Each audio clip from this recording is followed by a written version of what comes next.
Hola, buenas tardes, queridos amigos y amigas, amada familia en Jesucristo, allá donde os encontréis. Deseo para vosotros que estéis, como siempre, lo mejor posible. Y como siempre también, principalmente en vuestra relación personal con Dios. Por supuesto, ese deseo no me cansa de decirlo. También va dirigido a vuestros seres queridos y a vuestras familias, como no.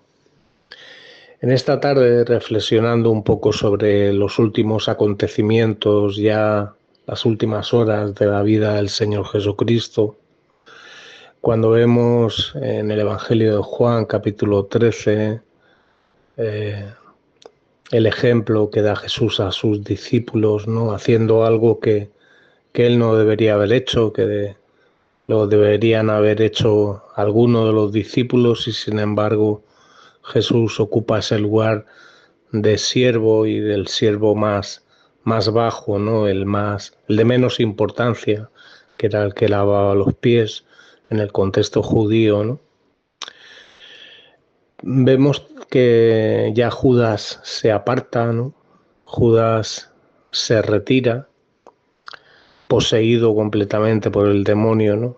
O por muchos demonios, o por Satanás mismo. Aquí Jesús ya abre su corazón de par en par, ¿no? Como decía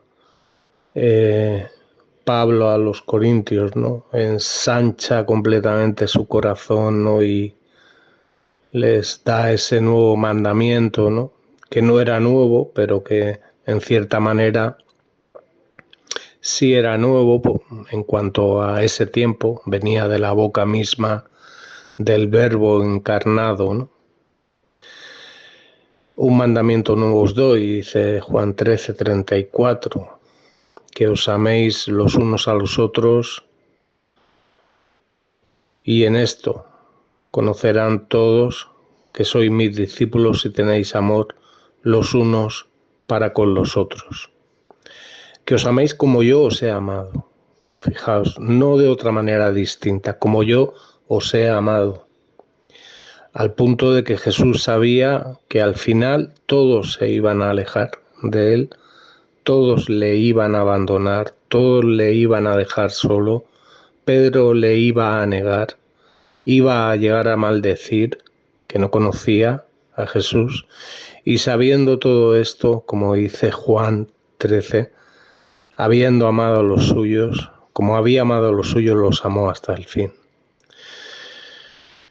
Y eso sí que era nuevo, era algo nuevo, ¿no? Ver esa expresión del amor de Dios tan perfecta, tan completa, ¿no? Tan cara a cara, por así decir, ¿no?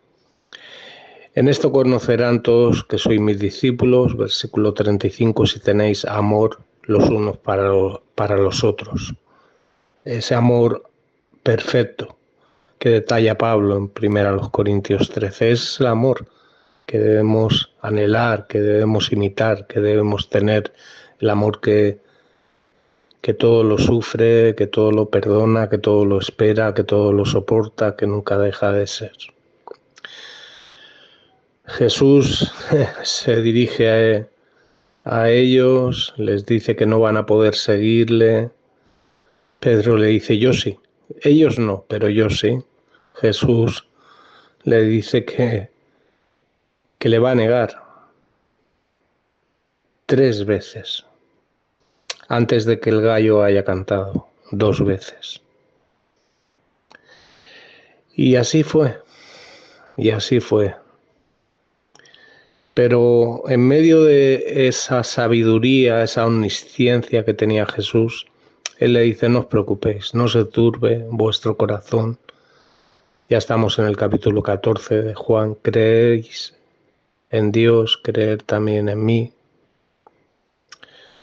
En la casa de mi Padre hay muchas moradas. Si así no fuera, yo os lo hubiera dicho. Pero voy a preparar lugar para vosotros. Y si me voy y preparo lugar para vosotros, vendré otra vez y os tomaré a mí mismo, es decir, volveré a abrazaros, volveré a consolaros, volveréis a verme, tal y como soy, para que donde yo estoy, vosotros también estéis.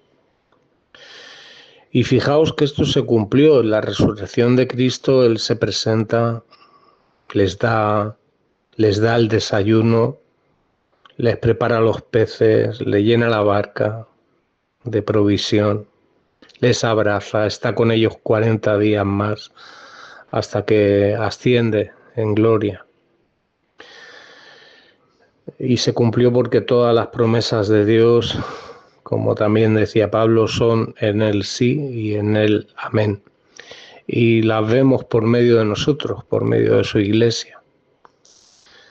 Las vemos, por supuesto, también en la creación, pero principalmente ahora las vemos más claramente por medio de su iglesia, ¿no? Fijaos, hay un versículo que de alguna manera lo había leído, por supuesto, lo había estudiado, ¿no? Pero ha vuelto otra vez a palpitar mi corazón, ¿no? Leyendo este versículo. Dice, versículo 21, capítulo 14, el que tiene mis mandamientos y los guarda, ese es el que me ama. ¿Cómo podemos saber quién es de Cristo y quién no? ¿Cómo podemos saber quién ama a Cristo y quién no? Bueno, tenemos la palabra de Dios, tenemos los 66 libros de la Biblia, todo un compendio, ¿no? Concentrado en un libro, ¿no? En un solo libro. Tenemos su palabra, ¿no? Tenemos que guardarla, y guardarla no es otra cosa que llevarla por práctica. Ser oidor y ser hacedor de la palabra. Si solamente somos oidores, no amamos a Dios como deberíamos amar a Dios. Si solamente nos conformamos con conocer en nuestra mente, pero no practicar, vamos a envanecernos, vamos a endurecernos, vamos a crecer en orgullo, no vamos a ser humildes. Así que, como dijo Jesús, el que tiene mis mandamientos, versículo 21 de Juan 14, y los guarda, ese es el que me ama, hermano. Y no hay término medio, no hay gris aquí, no hay confusión, no hay relativismo. ¿Cómo saber que amamos a Dios? ¿Cómo saber que somos cristianos? Si ponemos por obra, si peleamos la buena batalla de la fe, querido, querida, si guardamos sus mandamientos y los ponemos en práctica, estaremos demostrándonos y demostrando a los demás que amamos a Dios. No de una forma perfecta, perfectamente santa, mejor dicho, pero sí de una forma completa, de una forma perfecta en cuanto a tener una vida íntegra delante de Dios e integrar en todo lo que hacemos, en todo lo que decimos, con nuestras caídas, con nuestros pecados confesados delante de Dios, con nuestra vida rendida, con nuestra vida humillada. Pero ese es el que me ama, querido. Lo dijo Jesús, no te lo estoy diciendo yo, no te lo está diciendo el Eduardo, el Edu, como quieras llamarme. Lo dijo Jesús, y el que me ama será amado por mi Padre. Y esto es normal, porque el Padre ama al Hijo. Por tanto, si le amamos, el Padre también nos amará. Y Él se manifestará a nosotros. Dice, yo lo amaré y me manifestaré a Él. A ver, querido hermano y querida hermana, Jesús nos ama incondicionalmente. Hay un amor incondicional, general, en cuanto a una gracia común, porque Dios no quiere que nadie se pierda, Él quiere que todos procedan al arrepentimiento, todos aquellos que van a ser salvos, todos aquellos que forman parte de ese redil, de esos que aún no han entrado en la salvación en Cristo, pero que van a entrar, que el Padre, el Espíritu Santo y el Hijo saben quiénes son. Pero pero no hay otra forma de entrar, no hay otra manera, no hay otra forma de nacer de nuevo. Aquí cuando Jesús le dice, yo rogaré al Padre y os dará otro consolador, en el versículo 16, pensar una cosa y recordar, ellos estaban en la dispensación todavía de la ley del Antiguo Testamento, hermano. La Iglesia aún no se había formado, ¿no? Por tanto, el Espíritu Santo venía sobre ellos cuando Jesús sopla para capacitarles, pero no tenían el Espíritu Santo dentro de ellos todavía. Ya eran salvos porque Jesús, evidentemente, ya los había salvado, ¿no? Ya estaban en esa, pues eso, predestinación de salvación.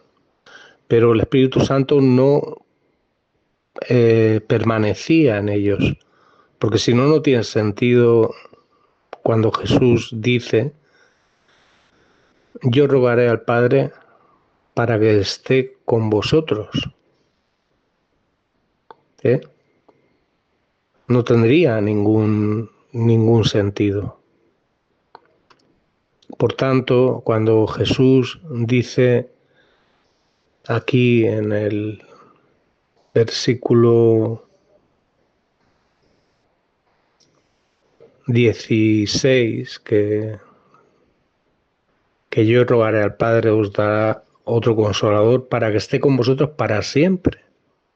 O sea, habrá una diferencia. Habrá un sello de distinción. Ese sello que dice Efesios 1, 13 y 14. Es el Espíritu Santo permaneciendo ya en el creyente. Una cosa es que esté entre nosotros, que more entre nosotros, y otra cosa es que esté, que permanezca en nosotros. Y estos discípulos supieron esperar la promesa del Espíritu Santo. Ya os digo, yo creo a la luz de la Biblia que ya eran salvos, porque Cristo ya los había elegido, el Padre ya los había traído, pero como Cristo no había venido para abrogar la ley, sino para darle el cumplimiento perfecto y consumar la obra de expiación, Él tenía que morir y resucitar. Pero si queremos aquí en el versículo 21 que Dios se manifieste a nosotros, que Dios exprese de una forma diferente a como lo hemos conocido su amor hacia nosotros y hacia nuestras familias y su bendición en nuestro trabajo y en otras áreas de la vida, hermano, tenemos que poner por obra la palabra de Dios, los mandamientos de Dios, porque el que tiene sus mandamientos y los guarda, los pone por obra, los practica, ese es el que le ama. Si queremos que Jesús se manifieste su amor en nosotros de una forma totalmente distinta a como lo habíamos experimentado, tenemos que hacer esto, hermano. Tenemos que ser hacedores de la palabra, con nuestros fallos, con nuestros errores, con nuestras caídas, con nuestros pecados. Tenemos que hacerlo para que Él manifieste, dice, yo me manifestaré a Él. ¿A quién es ese Él? El que tiene sus mandamientos y los guarda. Fijaos, esto le quedó muy claro a Juan, cuando Juan escribe primera a Juan, en el capítulo 3 y versículo 7, dice, hijos míos, estoy leyendo de la Biblia de las Américas, hijos míos, que nadie os engañe, el que practica, el que su estilo de vida diario es practicar la justicia de Dios manifestada en la palabra de Dios, es justo, así como Cristo es justo, así como Dios es justo, pero el que practica versículo 8 de primera de Juan capítulo 3, el que practica el pecado es del diablo, hermano. Da igual que estén en la iglesia, da igual que den ofrendas, da igual que estén predicando, da igual que estén haciendo lo que hagan. Y si diere mis bienes, y si diere mi cuerpo para ser quemado, y no tengo amor, y no practico la palabra de Dios, y no tengo sus mandamientos en mi vida y los guardo, y no busco su voluntad, y guardo, procuro practicar su voluntad, y por otro lado practico el pecado, soy del diablo, hermano. Tú eres del diablo si tu estilo de vida es pecar diariamente. Y no hay confusión aquí. Por tanto, arrepiéntete por si quizá Dios te conceda el regalo de la salvación. Quebranta tu vida delante de Dios, porque al corazón contrito y humillado Dios le perdona. Pero al soberbio, Dios resiste a los soberbios, dice Santiago, pero da gracia a los humildes. No te creas cristiano por tus obras delante de los hombres, para que te vean, para sentirte uno más. Si tú tienes sus mandamientos y los guardas, tú estás demostrando que amas a Dios. Y solamente aman a Dios los hijos de Dios. El mundo no ama a Dios, querida hermana. El mundo ama su propio beneficio, su propia vida, pero no ama a Dios en primer lugar, ni mucho menos. Ninguno que es nacido de Dios, versículo 9, practica el pecado, porque la simiente de Dios permanece en él. No puede pecar en el contexto de practicar el pecado porque es nacido de Dios. Puede caer, sí. ¿Cuántas? Muchas veces. Pero no todos los días. No siempre, hermano. Tú tienes que pelear contra el pecado. Tú tienes que pelear contra el mundo. Tú tienes que pelear contra tus deseos y tus pasiones, al igual que yo. Sin santidad nadie verá a Dios. Si tu estilo de vida no es santo, no vas a ver a Dios. Dios no se va a manifestar en tu vida. Se van a manifestar otras cosas o otras entidades, pero no la persona de Cristo en tu vida. Bueno, reflexionemos en esto y no nos llevemos a equívocos. En esto se reconocen, seguimos en 1 Juan 3:10. En esto se reconocen los hijos de Dios y los hijos del diablo. Todo aquel que practica la justicia, que practica la palabra de Dios, todo aquel que no practica la justicia no es de Dios. Pero escucha, tampoco aquel que no ama a su hermano no es de Dios. Tampoco aquel que no perdona. Tampoco aquel que no ayuda. Tampoco aquel que no...